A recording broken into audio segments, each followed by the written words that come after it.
मणिपुरनि जाथायखौ लानानै बतजर जिल्ला आइजो बिपिएफ हानजाया सिरियै हानजा सुनाय हाबाफारि लादों।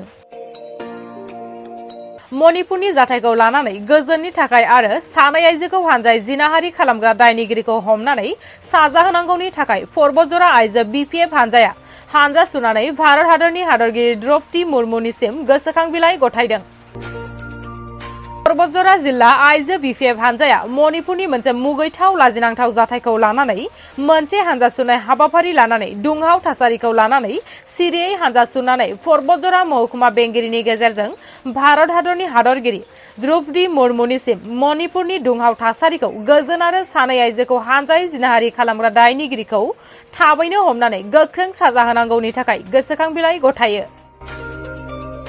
बतजर बियाबनि एमसिएलए बिथां मुनमुन ब्रह्मआ बे हानजा सुनाय हाबाफारियाव बाहागो लानानै बुंथियोदि थाबैनो मणिपुरनि दुंहाव थासारिखौ गोजोन लाबोनांगौ आरो बेफोरबादि दुंहाव थासारिया हादोराव माब्लाबाबो जानाङाथोंसै होननानै बुंथियो।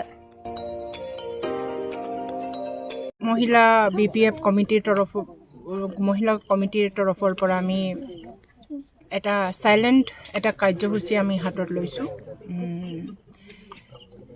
মণিপুৰত হৈ থকা অশান্তি আৰু মণিপুৰত ঘটনা ঘটি যোৱা মহিলাসকলক দুজন মহিলাৰ ওপৰত অত্যাচাৰ চলোৱা বাৰবাৰিক অত্যাচাৰ চলোৱা অহিংস্ৰ আৰু খুবেই নিন্দনীয় ঘৃণনীয় এইটো আমি ধিক্কাৰ জনাইছোঁ। আৰু এই কাৰ্যসূচীৰ জৰিয়তে আমি ভাৰতৰ মহামহিম ৰাষ্ট্ৰপতি শ্ৰীমতী দ্ৰৌপদী মুৰ্মু ডাঙৰীয়াক আমি এটা মেমৰেণ্ডাম সাবমিট কৰিছোঁ থ্ৰু বতজৰ SDO যে এই বাৰবাৰিক অন্যায়ৰ বিৰুদ্ধে আমি মাত মাতিছোঁ আৰু এই বাৰবাৰিক অন্যায়ত জগৰীয়া ব্যক্তিজনক অতি শীঘ্ৰে কাৰ্যত কৰি পেলাই উচিত শাস্তি দিব লাগে। আৰু দ্বিতীয়তে মণিপুৰত হৈ থকা অশান্তিটো শান্তি প্ৰতিষ্ঠা কৰিব লাগে অতি শীঘ্ৰে। গতিকে আমি বিপিএফ মহিলা উইংছ হিচাপে মহিলা কৰ্মীসকল একত্ৰিত হৈ পেলাই এইটোৱেই আমি প্ৰদৰ্শন কৰিছোঁ, এইটোৱেই আমি ডিমাণ্ড কৰিছোঁ। খুবেই ভাল শ্লোগান আৰু এইটো প্ৰেক্টিকেল হ'ব লাগে। মহিলা শিক্ষিত মহিলাই সৰ্বপ্ৰথম মহিলাক গুৰুত্ব দিব লাগিব। মহিলাৰ ওপৰত অত্যাচাৰ বন্ধ হ'লেহে এই শ্লোগান সম্পূৰ্ণতা ৰূপ পাব। আমি সেই উদ্দেশ্যে আজি 27 জুলাইৰ দিনা চিভিল অফিচত জমা হ'লোঁ। বতজৰ ডিষ্ট্ৰিক্ট কমিটি ওমেন বিপিএফৰ হৈ এটা মেমৰেণ্ডাম দিলোঁ। আমি মণিপুৰৰ যিটো নেকেড আৰু গেংৰেপ হৈছে যাতে মহিলাবিলাকৰ ওপৰত এনেকুৱা আৰু অত্যাচাৰ নহয় আৰু যাতে সোনকালে শান্তি ঘূৰি আহে, সেইকাৰণে আমি মাননীয় প্ৰধানমন্ত্ৰী আৰু মাননীয় আমাৰ ৰাষ্ট্ৰপতি বাইদেউলৈ এটা স্মাৰক পত্ৰ দাখিল কৰিলোঁ। হয়, SDO চিভিলৰ হাতত দিলোঁ আমি।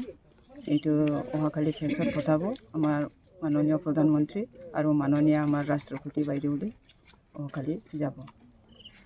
আমি ডিমাণ্ড কৰিছোঁ, we demanding and condemning for all culprits are robbing and culprits are arrested by government. BPF কৰ্মী হৈ পেলাই আমি এনেকুৱা আন্দোলনটো চলাই যাম। লাগিলে আমি ৰাজপথত ওলাম যাতে মহিলাবিলাকৰ শান্তি হয়।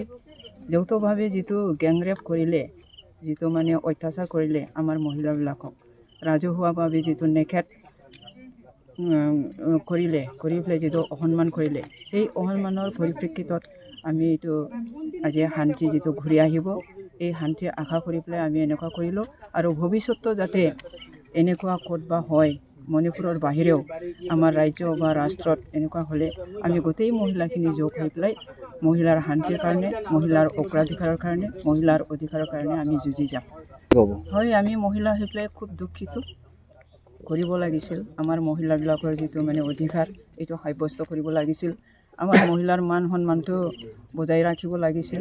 এনে কাগজে পত্ৰে টিভিয়ে ৰেডিঅ'য়ে আমি দেখিবলৈ পাওঁ বা শুনিবলৈ পাওঁ মহিলাৰ অগ্ৰাধিকাৰ, মহিলাৰ সম অধিকাৰ, মহিলাৰ ৰাজনীতি অধিকাৰ, মহিলাৰ অৰ্থনীতি অধিকাৰ, কিন্তু আমি খাদ্য ক্ষেত্ৰত সফলতা হোৱা দেখা নাই। এই ক্ষেত্ৰত আমি চৰকাৰক অনুৰোধ কৰিছোঁ যাতে মহিলাৰ হৈ পেলাই মৰমৰ চকুৰে, সদয়াৰ চকুৰে যাতে মহিলাবিলাকক সন্মান কৰে, তাকে আমি চৰকাৰৰ ওচৰত অনুৰোধ কৰিলোঁ। চাওঁ বেটি পঢ়াও, এইটো আমিও খুব ভাল পাইছিলোঁ শ্লোগানটো, কিন্তু খাদ্য ক্ষেত্ৰত এনেকুৱা অৱহেলা কৰাৰ কাৰণে আমি মহিলাবিলাক মনত আঘাত পাইছোঁ, আৰু সেই আঘাতৰ পৰিপ্ৰেক্ষিতত আমি মহিলা হৈ পেলাই চিৰজীৱন আমি যুঁজি যাম মহিলাৰ হৈ পেলাই, আৰু মহিলাৰ যিটো মানে পাব লগা অধিকাৰ, সেই অধিকাৰৰ কাৰণে আমি সাব্যস্ত কৰিবলৈ চৰকাৰৰ লগত আলোচনা মিলিত কৰিম।